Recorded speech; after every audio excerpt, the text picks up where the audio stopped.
વાત કહો. ત્યારે સુતપરાણી કહેવા લાગ્યા,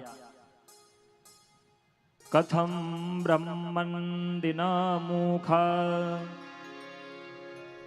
કુતશ્ચિંતા તુરો ભવા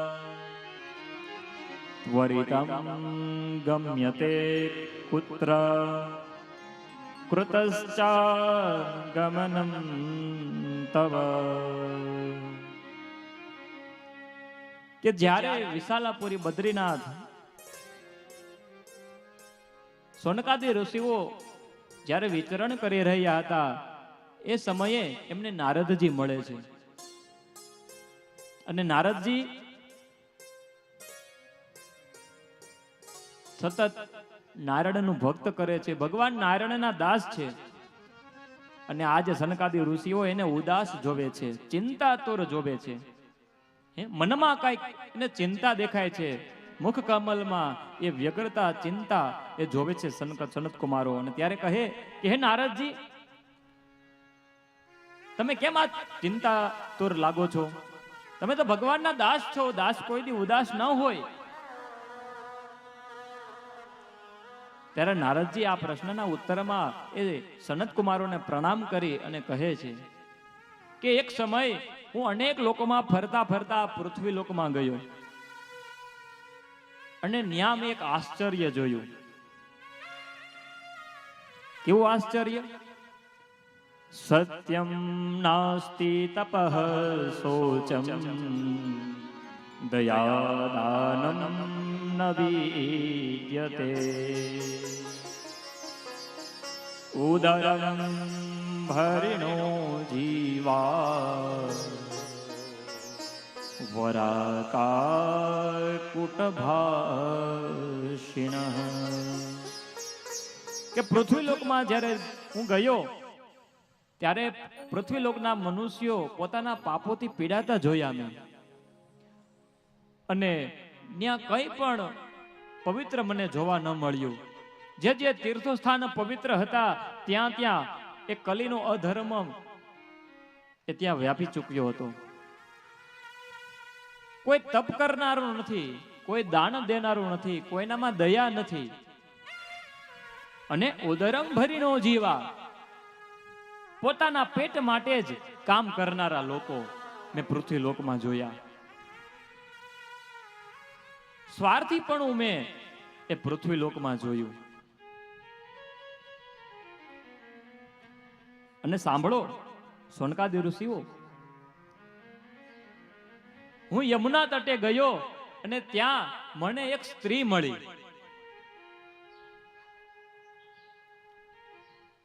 અને એ સ્ત્રી પાસેથી પસાર થવા લાગ્યો અને સ્ત્રીએ મને બોલાવ્યો. શું કીધું? ભો ભો ક્ષાધો ક્ષણમ તિષ્ઠ મચ્ચિંતામપિ નાશય દર્શનમ તવ લોકસ્ય સર્વથા ગહરમ પરમ. ભોભો સાધો ક્ષણમ તિષ્ઠ, હે નારદજી ઉભા રહો. મચ્ચિંતામપિ નાશય, મારી ચિંતાને તમે દૂર કરો. કારણ દર્શનમ તવ લોકસ્ય, જેને જેને આ લોકમાં તમારા દર્શન થયા છે ને એના અનેક પ્રકારના પ્રશ્નો દૂર થયા છે. અને ખાલી પ્રશ્નો તો દૂર નથી થયા પણ એને કૃષ્ણ પણ મળ્યા છે. એવા નારદજી તમે એક ક્ષણ પણ ખમી જાઓ. ભોભોગ સાધો ક્ષણમ તિષ્ઠ, એક ક્ષણનું કહે છે. સાધુની ક્ષણ પણ એ દિવ્ય હોય છે. એ દિવ્ય ક્ષણ જો આપણને અનુગ્રહ તરીકે આ લોકમાં ગુરુ સ્વરૂપે જો આપણને મળતી હોય ને, એવા સાધુની ક્ષણનો લાભ આપણે લઈ લેવો જોઈએ. માટે કહે ક્ષણમ તિષ્ઠ, એક ક્ષણ ઉભા રહો, મારો પ્રશ્નનો જવાબ આપો.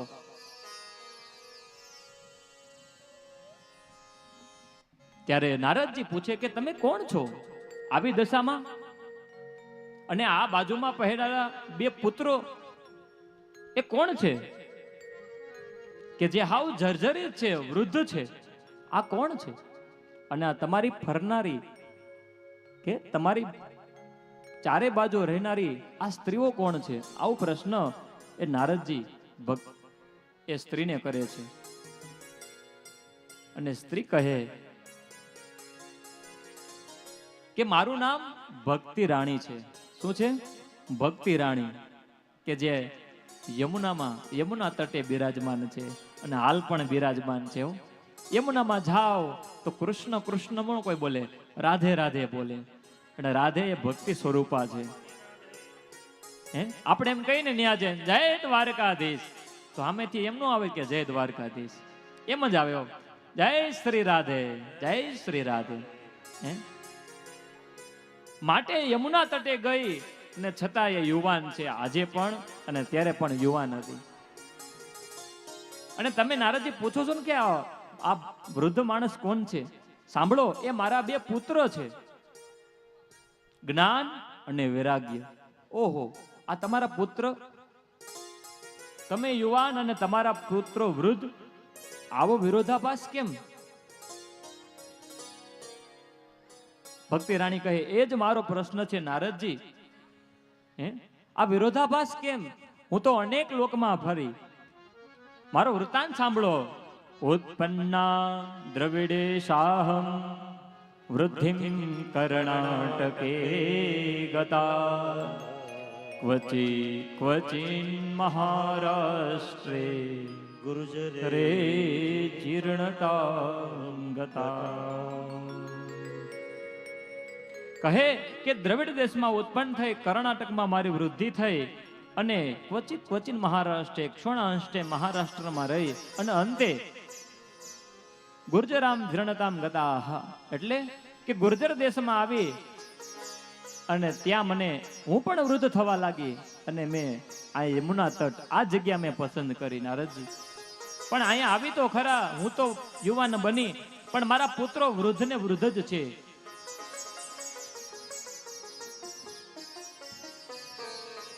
મારો પણ પ્રશ્ન છે નારદજી કે આ મારા પુત્રો વૃદ્ધ કેમ?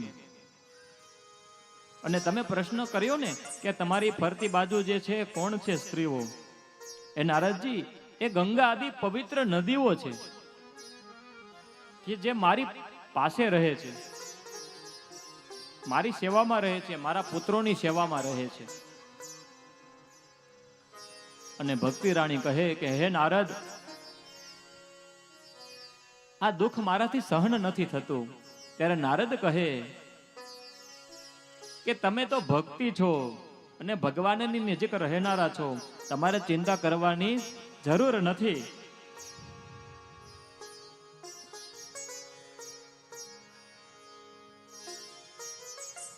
પણ હે નારદ, આવું ભગવાને કેમ કર્યું? આવો વિરોધાભાસ કેમ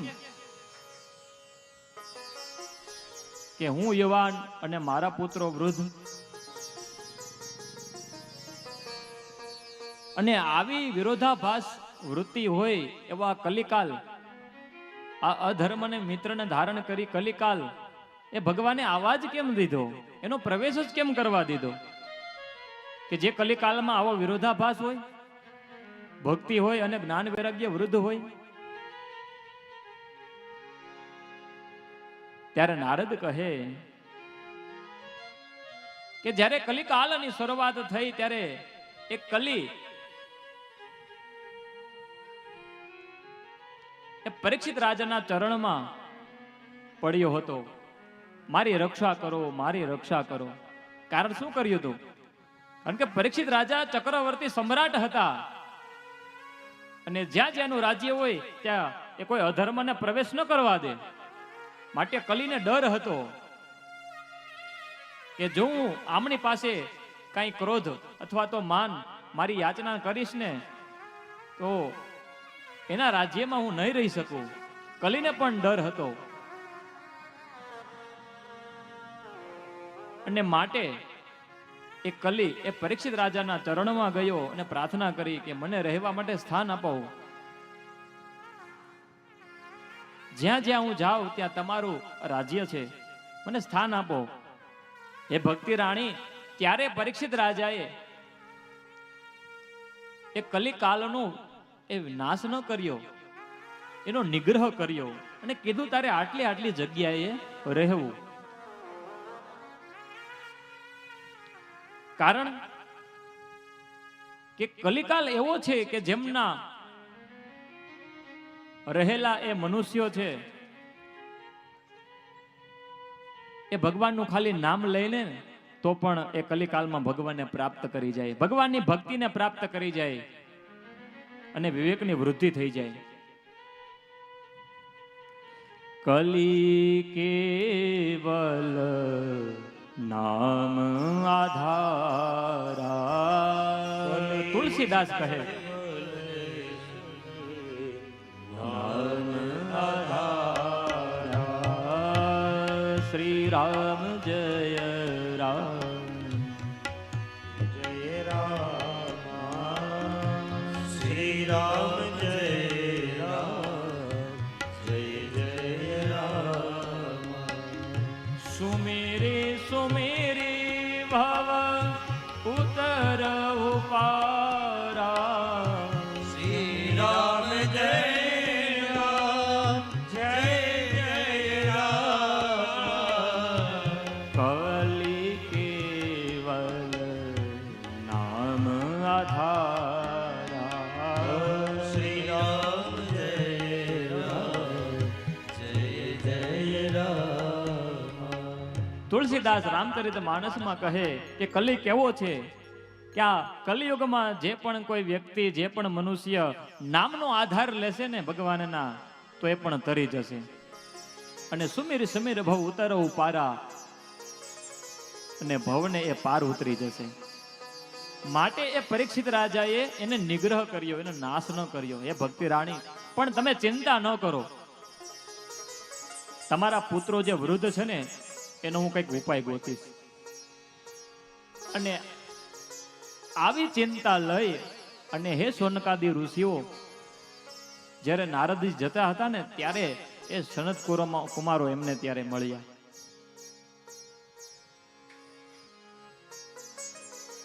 અને નારદજી આગળ વિચારે કે હવે મારે કયો રસ્તો કરવો. તો પહેલા તો એવું વિચાર્યું કે હું વેદના મંત્રો ભણું, ઉપનિષદોના સૂત્રો ભણું, ગીતાના શ્લોકો ભણું. તો નારદજી એવું બધું ચાલુ કર્યું. ઓમ સહસ્રશી રેખા પુરુષ સહસ્રાક્ષ સહસ્રપાત, આ પ્રકારે અનેક વેદોના મંત્રો બોલવાના ચાલુ કર્યા. પણ જ્ઞાન વૈરાગ્ય એ વૃદ્ધ પુરુષ એ ઊભા ન થયા. આપણે કોઈ માણસ સૂતા હોય અને કેમ આમ થોડાક હવળે, એમ થોડાક હવળ્યા અને ફરી પાછા હોઈ ગયા. ત્યારે નારદજી ને માટે આ તો એવો કષ્ટદાયક પ્રશ્ન ઉભો થયો કે મારે કંઈક તો રસ્તો કરવો. કારણ હું કીર્તન આચાર્ય ભક્ત નારદ છું, કીર્તનનો આચાર્ય છું, કે જે કીર્તન કરવાથી મને આ પદ પ્રાપ્ત કર્યું છે, કે જે પદના દ્વારા હું અનેક લોકોમાં જાઉં છું અને જેને મળું છું એને ભગવાન પ્રાપ્ત કરાવું છું. અને આ ભક્તિનો આવો પ્રશ્ન હું સોલ્વ ન કરી શકું. ત્યારે આકાશવાણી થાય છે, અશરીર ગિરોતમ. આકાશવાણી દ્વારા કહે કે તમે સત્કર્મ કરો. અને એ સત્કર્મ કરવાથી આ જે વૃદ્ધ જ્ઞાન અને વૈરાગ્ય છે એ ફરી જાગૃત થશે. અને એ સત્કર્મનો પ્રશ્ન નારદજી એ સોનકાદીઓને કરે છે. એ સોનકાદી ઋષિઓ, મને પૃથ્વીલોકમાં આ પ્રમાણે ભક્તિ અને એના જ્ઞાન વૈરાગ્ય પુત્ર મળ્યા, અને આ પ્રશ્ન મારે અનેક પ્રકારના ઉપાયો કરવા છતાં એ પ્રશ્નનો એ પ્રત્યુત્તર સ્વરૂપે કોઈ પણ મને સત્કર્મ નથી મળતું. આકાશવાણીએ મને કીધું કે સત્કર્મ કરો, પણ હું પણ વિચારું એવું કયું સત્કર્મ કે જે કરવાથી આ જ્ઞાન અને વૈરાગ્ય ફરી યુવાન થાય. ત્યારે સોનકાદી ઋષિઓ કહે કે હે નારદ, દ્રવ્ય યજ્ઞ, તપ યજ્ઞ, સ્વાધ્યાય યજ્ઞ, જ્ઞાન યજ્ઞ, આ બધા યજ્ઞોને સત્કર્મ કીધેલું છે ઋષિઓએ. અને શ્રીમદ ભાગવત જ્ઞાન યજ્ઞ એને પણ સત્કર્મ કીધેલું છે.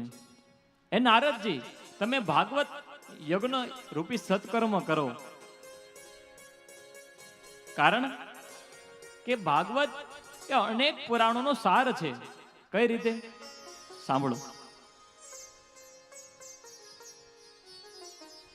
કે જે પ્રમાણે વૃક્ષ હોય તો એ વૃક્ષનું આપણે ફળ ખાવું હોય તો વૃક્ષના આપણે પાંદડા નથી ખાતા, ખાઈએ છીએ. આંબાના પાન આપણે ખાઈએ, અત્યારે કેરીની સિઝન છે તો આપણે આંબાના પાન ખાવા લાગીએ છીએ? નહીં, આપણે તો ફળ જ ખાવું છે.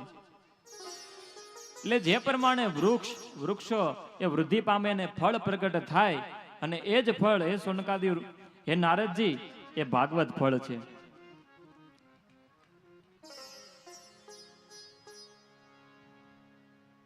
અને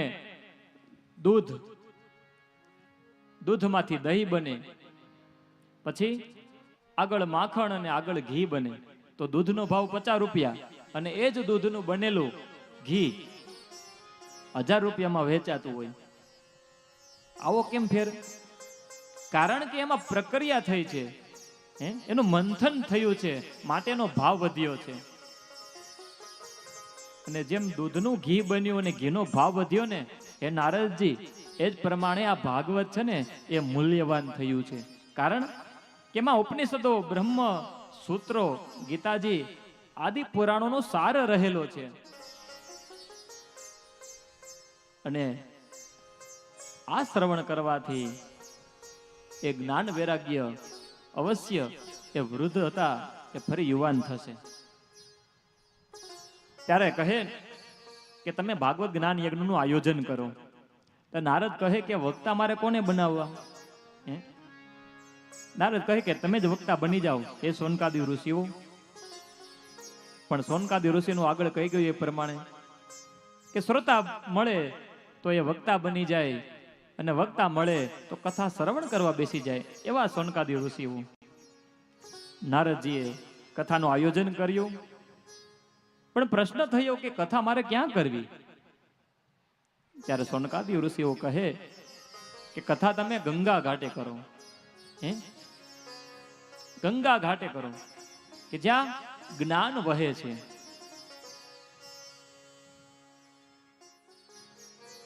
નારદ કહે ભલે. નારદજી તો અનેક સમય વીત્યા બાદ આ જ્ઞાન અને વૈરાગ્યને વૃદ્ધ હતા એને યુવાન કરવા માટેનો એક સચોટ એ જવાબ મળ્યો કે આ કરવાથી જ્ઞાન અને વૈરાગ્ય એ યુવાન થશે. આનંદ ઉત્સાહમાં નારદજી એ ભાગવતનું આયોજન કર્યું. સૌ ગંગા ઘાટે આવ્યા અને કુમારોએ કથા પ્રારંભ કરી. અને આ કથામાં અનેક પ્રકારના ઋષિઓ આવેલા હતા. કારણ કે નારદજી જેવા કીર્તનાચાર્યજી નારદજી અનેક પ્રકારના લોકોમાં દેવર્ષિ, મહર્ષિ, દેવલોક, ગંધર્વલોક અનેક લોકોમાં ફરનારા નારદજી હોય તો એ નારદજીને તો બધા ઓળખે ને. ત્યારે નારદજી બધાને આમંત્રણ આપવા લાગ્યા કે તમે આવજો, તમે આવજો. અને કથામાં અનેક પ્રકારના ઋષિઓ આવ્યા હતા. ભૃગુર્વસિષ્ઠશ્ચ નવશ્ચ ગૌતમો મેધાતિથિર્દેવલ એતિરાતો રામસ્તથા ચાતિસુતશ્ચ સાકલો મૃકંડો પુત્રા ત્રિજપિપ્પલાદ મૃકુંડ પુત્રા ત્રિજપિપ્પલાદ. ભૃગુર, વસિષ્ઠ, યનવસ, ગૌતમ, મેધાતિથિ આવા અનેક પ્રકારના એ ઋષિઓ, યોગેશ્વર વ્યાસ પણ ત્યાં પધારે છે. પરાશર, સાયસુક અને એક કથા શ્રવણ કરવા માટે પધારેલા અનેક ઋષિઓ અને મુખ્ય યજમાન તરીકે નારદ બન્યા અને સોનકાદી ઋષિઓ કથાનો પ્રારંભ કર્યો. અને મહત્વ વધારતા એ કહેવા લાગ્યા, હે નારદજી, એ ઋષિઓ, આ ભાગવત જ્ઞાન યજ્ઞ એવો છે કે એને શ્રવણ કરવાથી એ કાન વેટે શ્રવણ કરવાથી એના હૃદયમાં ભગવાન એ બિરાજમાન થાય છે.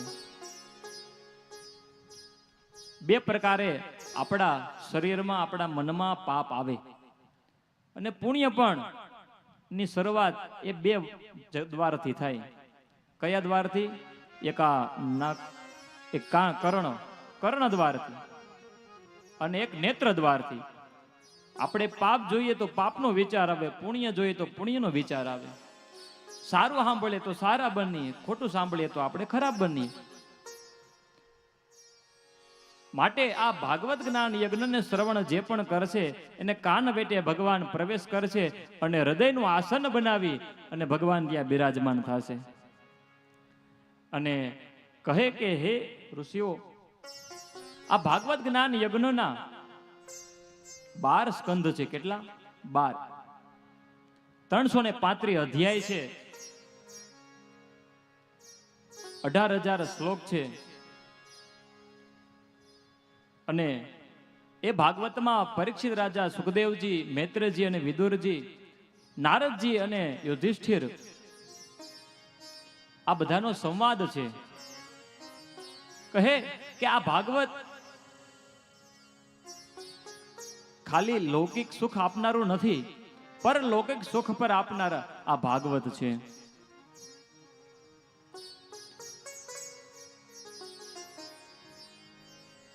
કારણ કે ભાગ્યોદયેન બહુ જન્મ સમર્જિતેન સત્સંગમમ ચલભતે પુરુષો યદાવે. જ્યારે જેના ભાગ્ય ઉદય થયા હોય ને ત્યારે જ એને આ ભાગવત ભગવાનની પ્રાપ્તિ અને પ્રાપ્ત થતી હોય છે. એવું આ ભાગવત છે. અજ્ઞાન હેતુકૃત મોહ મદાંધકારો. શું કરે ભાગવત?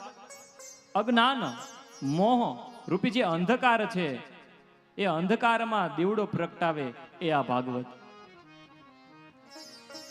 અને નાસમ વિધાય હિ તદોદયતે વિવેક.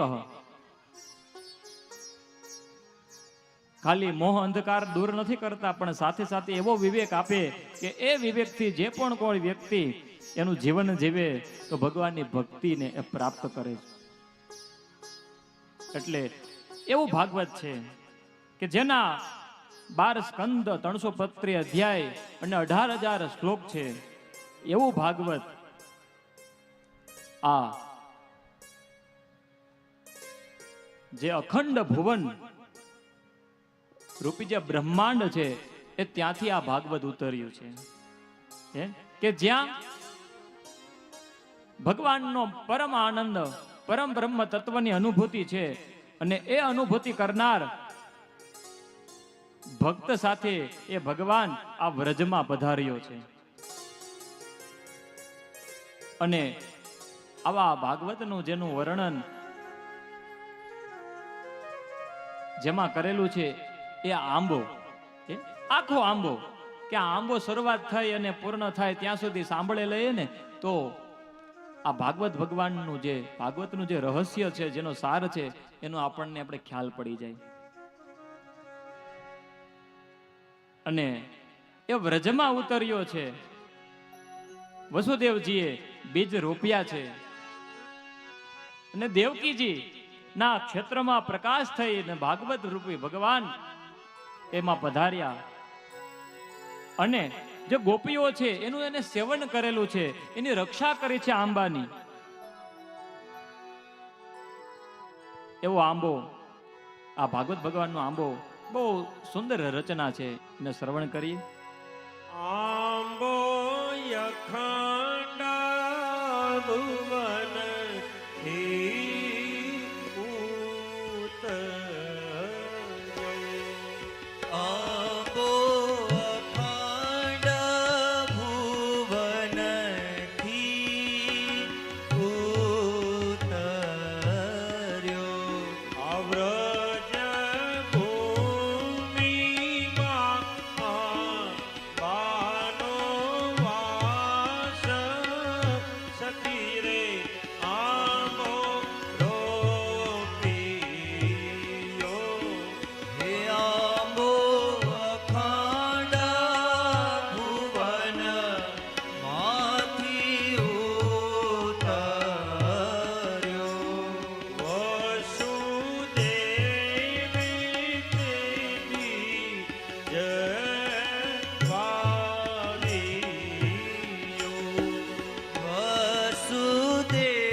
રખેવાળ સખી રે આમોરો પિયો આમો અખંડ ભુવનથી ઉતર્યો.